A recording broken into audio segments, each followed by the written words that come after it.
Hello दोस्तों, आपका स्वागत है फास्ट मैथ गुरु में। मैं देवी सिंह आपको यहाँ सिखाने वाला हूँ इंटर का मैथ अध्याय 1 संबंध और फलन। तो यहाँ सबसे पहले मैं आपको बताऊँगा संबंध की परिभाषा। संबंध किसे कहते हैं? तो देखिए कि जब दो समुच्चय अरिक्त यानी जो समुच्चय ऐसे समुच्चय जो रिक्त न हो, तो किसी अरिक्त समुच्चय ए से अरिक्त समुच्चय बी के कार्तीय गुणनफल को हम संबंध आर के द्वारा प्रदर्शित करते हैं। या अर्थात दूसरी भाषा में हम कह सकते हैं कि संबंध शब्द अंग्रेजी शब्द रिलेशन का हिंदी अर्थ है। इसके अनुसार दो वस्तुएं एक दूसरे से संबंधित होती हैं तो उन्हें हम ए रिलेशन भी लिखते हैं। जैसे कि ए और बी में भाई का संबंध, ए बी का भाई है तो बी ए का भाई होगा। तो यहाँ मैं परिभाषा लिख रहा हूँ। परिभाषा देखिए कि किसी अरिक्त समुच्चय ए से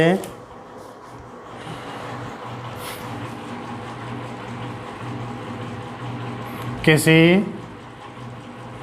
अरिक्त का अर्थ है खाली समुच्चय न हो, जो रिक्त न हो। किसी अरिक्त समुच्चय ए से अरिक्त समुच्चय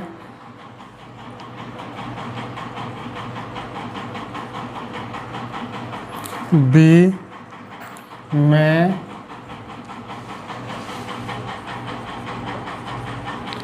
संबंध आर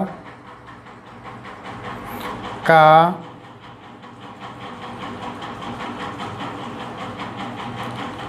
कार्तीय गुणनफल ए क्रॉस बी का एक उप समुच्चय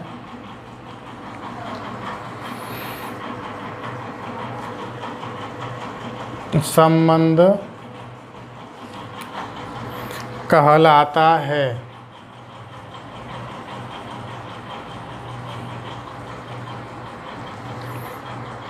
इसे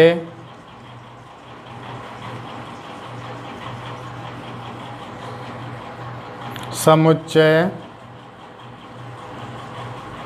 ए से बी में संबंध आर कहते हैं।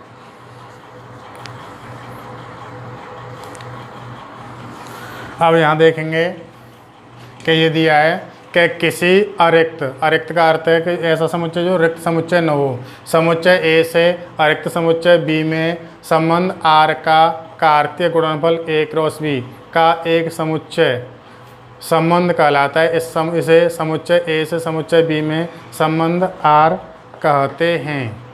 अब यहाँ देखेंगे कि संबंध आर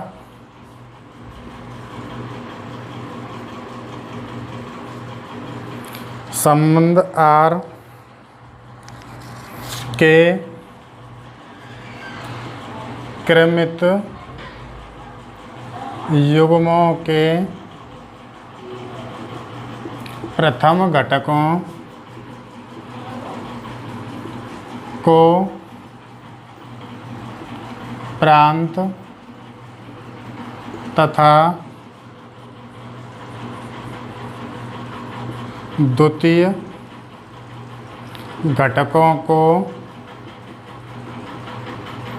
परिसर कहते हैं। तो जो संबंध दिया होता है, संबंध के जो क्रमित होते हैं उनके प्रथम घटकों को हम प्रांत तथा द्वितीय घटकों को परिसर कहते हैं। इसके अलावा संपूर्ण समुच्चय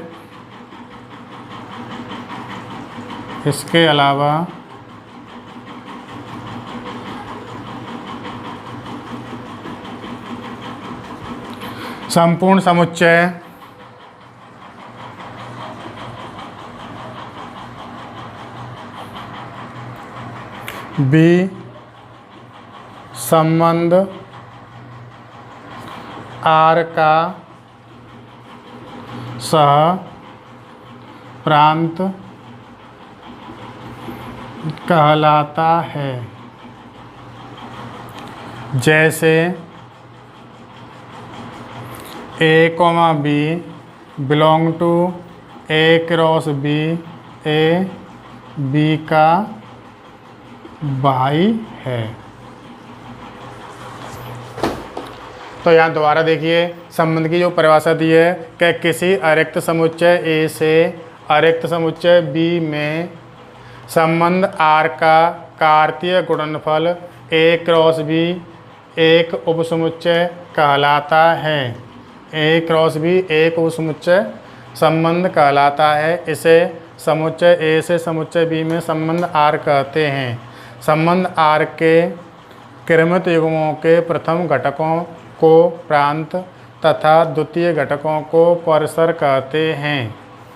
इसके अलावा संपूर्ण समुच्चय B संबंध R का सहप्रांत कहलाता है।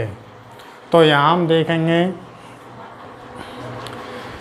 संबंध को हम द्वितीय प्रकार भी परिभाषित कर सकते हैं, दूसरी तरह से परिभाषित कर सकते हैं। तो मैं उसको भी आपको बता रहा हूँ।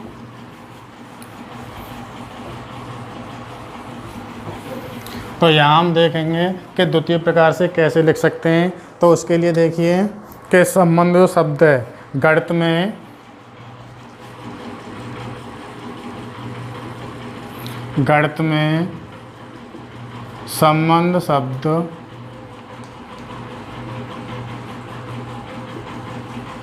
संबंध शब्द रिलेशन का हिंदी अर्थ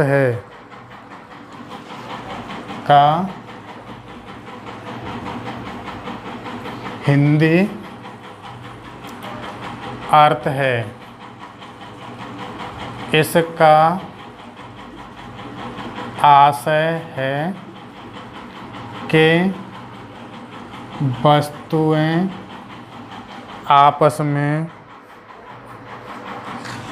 वस्तुएं परस्पर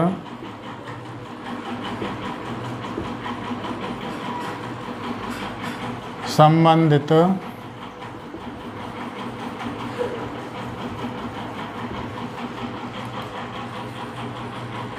होते हैं। जैसे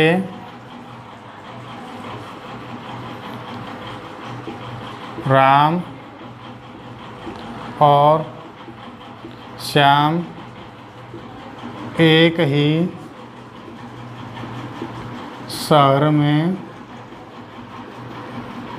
रहते हैं। यहाँ देखेंगे इसके बाद में संबंधों के प्रकार। तो यहाँ देखिए संबंध की परिभाषा मैंने द्वितीय प्रकार से परिभाषित की है। तो यहाँ दिया है कि गणित में संबंध शब्द रिलेशन, अंग्रेजी शब्द रिलेशन का हिंदी अर्थ है। इसका आशय है कि वस्तुएं परस्पर संबंधित होती हैं। इसका आशय है कि वस्तुएं परस्पर संबंधित होती हैं। जैसे राम और श्याम एक ही शहर में रहते हैं। अब यहाँ हम पढ़ेंगे संबंधों के प्रकार। तो संबंधों के प्रकार में पहला संबंध आता है रिक्त संबंध।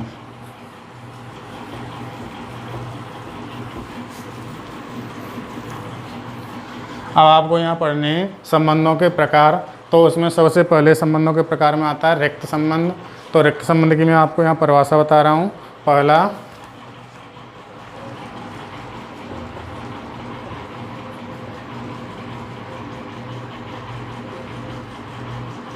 नंबर 1 रिक्त संबंध। तो इसमें रिक्त संबंध में होगा कि ए का कोई भी अवयव ए के किसी भी अवयव से संबंधित नहीं हो। तो यहाँ देखिए हम इसमें क्या है कि समुच्चय ए पर परिभाषित संबंध आर, समुच्चय ए पर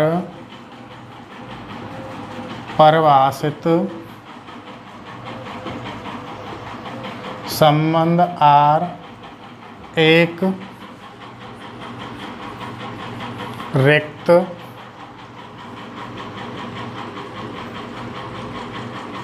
संबंध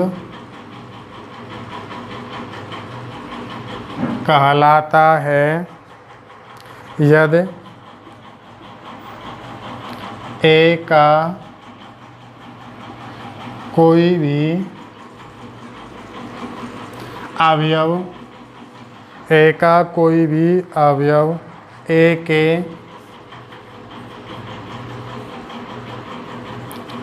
किसी भी अवयव से संबंधित नहीं हो, इसे R बराबर phi subset A by A cross A, इसे R बराबर phi subset A cross A से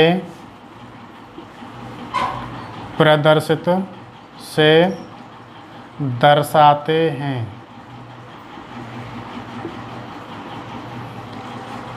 तो यहाँ देखिए पहला संबंध है रिक्त संबंध। रिक्त संबंध में समुच्चय A पर परिभाषित संबंध R एक रिक्त संबंध कहलाता है यदि A का कोई भी अवयव A के किसी भी अवयव से संबंधित नहीं हो, इसे R बराबर phi subset A cross A से दर्शाते हैं। उसके बाद में आता है सार्वत्रिक संबंध। नंबर दूसरा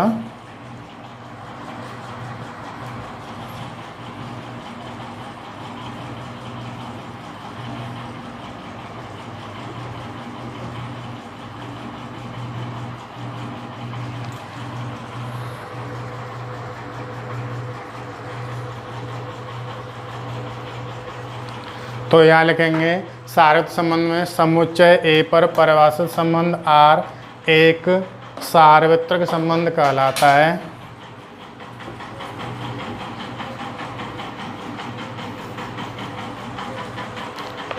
R एक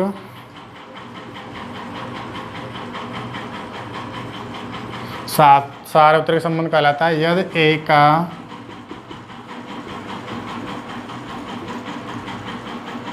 प्रत्येक अवयव A के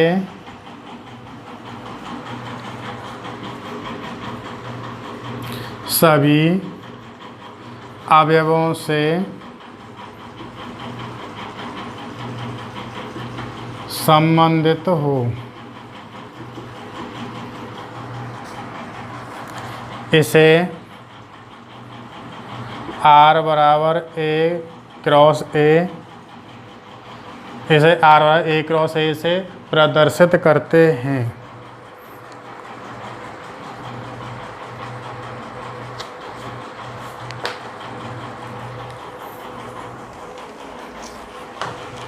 यहाँ देखिए दूसरा संबंध है सार्वत्रिक संबंध। समुच्चय A पर परिभाषित संबंध R एक सार्वत्रिक संबंध कहलाता है यदि A का प्रत्येक अवयव A के सभी अवयवों से संबंधित हो, इसे R बराबर A क्रॉस A से प्रदर्शित करते हैं। और तीसरा संबंध आता है हमारा तुल्यता संबंध।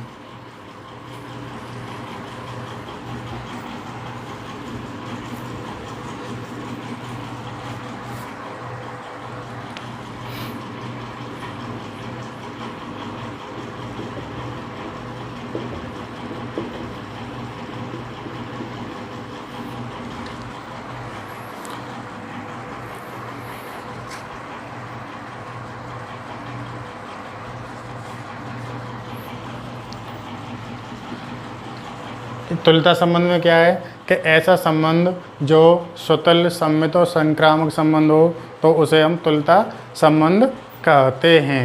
तो यहाँ इसकी जो परिभाषा लिखेंगे, यदि समुच्चय A पर परिभाषित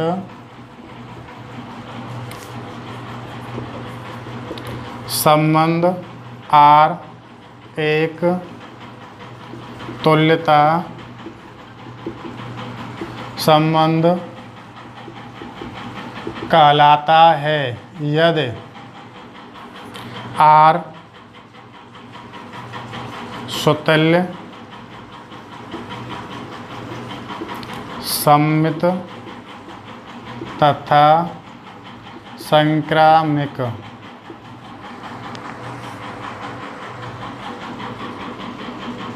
हो। तो यहाँ देखिए तीसरा तुल्यता संबंध में क्या है कि यदि समुच्चय ए पर परिभाषित संबंध आर एक तुल्यता संबंध कहलाता है यदि आर सुतुल्य सममित तथा संक्रामक हो। तो यहाँ देखिए मैंने तुम्हें परिभाषा बताई संबंध की, तो संबंध की जो परिभाषा है वो क्या है कि संबंध शब्द गणित में अंग्रेजी शब्द रिलेशन का हिंदी अर्थ है। इसके अनुसार दो वस्तुएं आपस में परिभाषित परस्पर संबंधित होती हैं, जैसे कि ए बी का भाई है या राम और श्याम एक ही शहर में रहते हैं। तो यहाँ संबंध की परिभाषा, उसके अलावा एक और संबंध की परिभाषा है कि यदि समुच्चय यानी किसी अरिक्त समुच्चय ए का किसी अरिक्त समुच्चय बी के आपस में कार्तीय गुणनफल को हम संबंध आर कहते हैं। और कार्तीय गुणनफल के जो प्रथम घटक होते हैं उन्हें प्रांत कहते हैं तथा कार्तीय गुणनफल के द्वितीय घटकों को परिसर कहते हैं। तो यहाँ संबंध की जो परिभाषा है, संबंध के तीन प्रकार हैं। पहला जो प्रकार है वो कहलाता है रिक्त संबंध। तो समुच्चय यदि समुच्चय ए का कोई भी अवयव समुच्चय ए के किसी भी अवयव से संबंधित नहीं हो तो उसे कहते हैं हम रिक्त संबंध। दूसरा आता है सार्वत्रिक संबंध। तो इस संबंध में यदि समुच्चय ए का प्रत्येक अवयव समुच्चय ए के प्रत्येक अवयव से संबंधित हो तो उसे कहते हैं हम सार्वत्रिक संबंध। तीसरा आता है तुल्यता संबंध। तो ऐसा संबंध समुच्चय ए पर परिभाषित संबंध इस प्रकार हो कि उसमें स्वतुल्य संबंध, सममित संबंध और संक्रामक संबंध तीनों हो तो उसे हम तुल्यता संबंध कहते हैं। अब यहाँ हम एक्सरसाइज लेके चलेंगे, एक्सरसाइज करेंगे।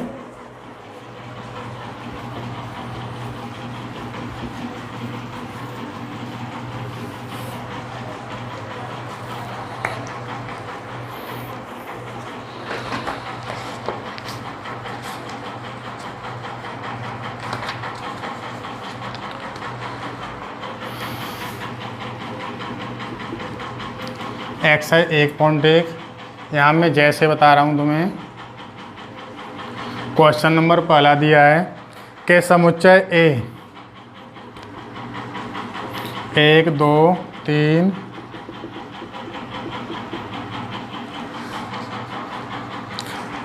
में संबंध आर इस प्रकार परिभाषित है कि आर बराबर x, y सच डेट 3x - y = 0। तो हमें इसमें बताना है कि कौन सा संबंध है, सुतुल्य संबंध है, सममित है या संक्रामक है। तो उसके लिए देखिए यहाँ हम क्या करते हैं कि संबंध आर के अवयव निकालेंगे। तो यहाँ दिया है 3x - y = 0। तो यहाँ से हम करेंगे y = 3x।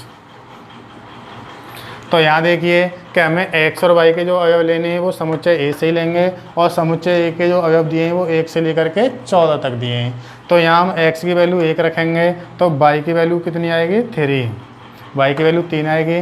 x की वैल्यू हम 2 रखेंगे तो y की 6, x की 3 रखेंगे तो y की 9, x की 4 रखेंगे तो y की 12, x की वैल्यू हम 5 रखेंगे तो y की वैल्यू 15 होगी, जो कि यहाँ 15 अवयव नहीं है। तो इसलिए हमारा यही संबंध होगा। तो यहाँ हमें देखना है कि इसमें जो संबंध आ रहे हैं वो कैसे संबंध हैं। तो सबसे पहले हम निकालेंगे स्वतुल्य के लिए।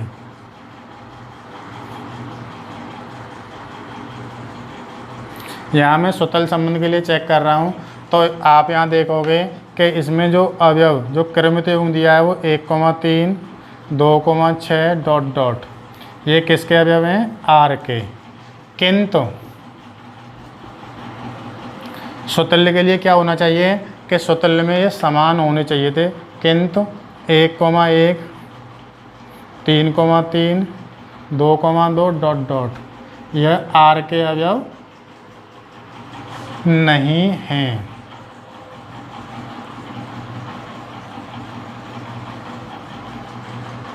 इसलिए यह स्वतल संबंध नहीं है। यहाँ मैं स्वतल संबंध की परिभाषा आपको बता रहा हूँ। स्वतुल्य संबंध, तो स्वतल संबंध में क्या होता है कि एक ही अवयव का संबंध एक ही अवयव से हो तो उसे हम स्वतल का संबंध कहते हैं। जैसे कि यहाँ पे हम लिखेंगे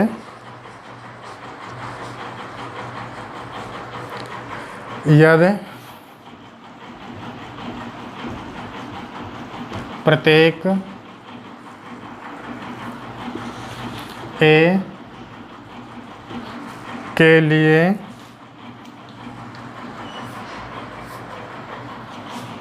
A, बिलोंग टू आर। यहाँ देखेंगे स्वतल में क्या होता है कि स्वयं का संबंध स्वयं से हो तो उसे हम स्वतल कहते हैं। तो यहाँ के दोनों अवयव समान होने चाहिए, समान होंगे तो यहाँ हम पहचान कर सकते हैं कि यह जो संबंध है वो स्वतल होगा। तो यहाँ देख रहे हैं 1,3, 2,6 ये कोई भी अवयव आपस में समान नहीं है, यानी इस प्रकार से अवयव होते तो इसको हम स्वतल संबंध कहते हैं। अब दूसरा संबंध यहाँ हम देखेंगे सम्मित के लिए।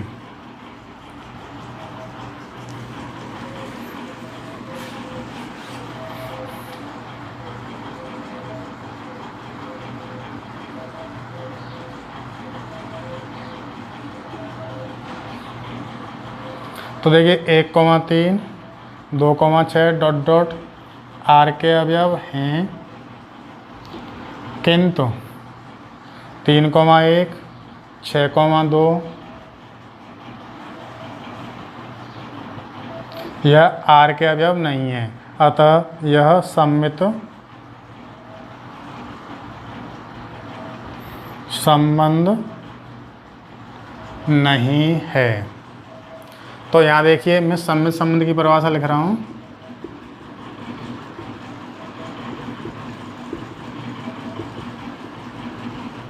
यदि प्रत्येक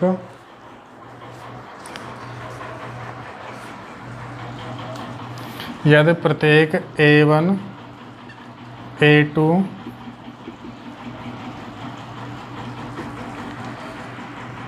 के लिए A1, A2 belong to are से A2, A1 बिलोंग आर हो,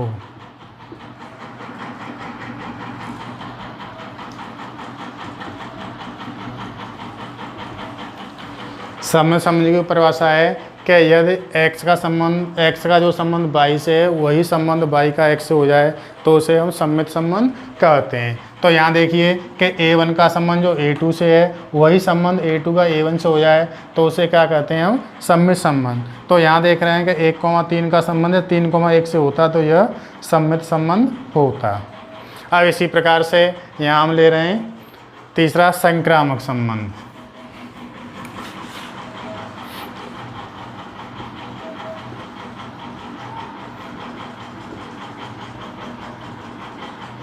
तो यहाँ देखिए 1,3, 3,9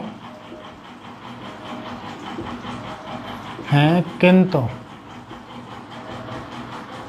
1,9 आर का अवयव नहीं है, अतः यह संक्रामक संबंध नहीं है। तो यहाँ मैं लिख रहा हूँ संक्रामक की परिभाषा।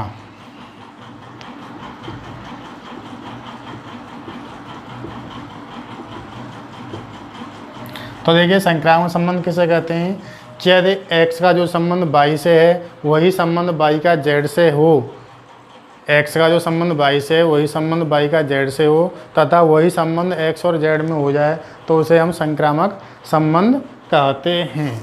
तो यहाँ देखिए मैं इसकी जो परिभाषा लिखूँगा, यदि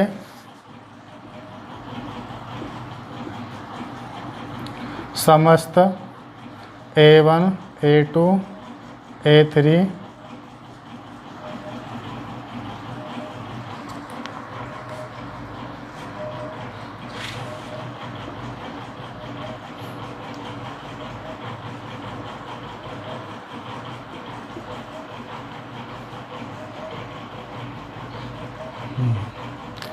समस्त A1 A2 A3 के लिए A1 A2 R A2 A3 belong to R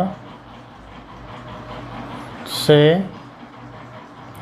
A1 A3 belong R प्राप्त हो। तो यहाँ देखिए संक्रामक संबंध में क्या है कि समस्त A1 A2 A3 belong to ए के अवयव हों तो A का संबंध जो A2 से है वही A2 का संबंध A3 से हो, तो वही संबंध A1 और A3 का प्राप्त हो जाए तो उसे हम संक्रामक संबंध कहते हैं। तो यहाँ देखिए 1,3 और 3,9, तो यहाँ हम 3 को छोड़ेंगे, 1,9 ये R का अवयव होना चाहिए जो कि इसमें नहीं है, तो यह संक्रामक संबंध नहीं है। यदि आपको आज की परिभाषा मेरी पसंद आई हो, परिभाषा याद हो, तो मेरे चैनल को सब्सक्राइब कीजिए तथा लाइक कीजिए और मुझे कमेंट में बताइए। धन्यवाद।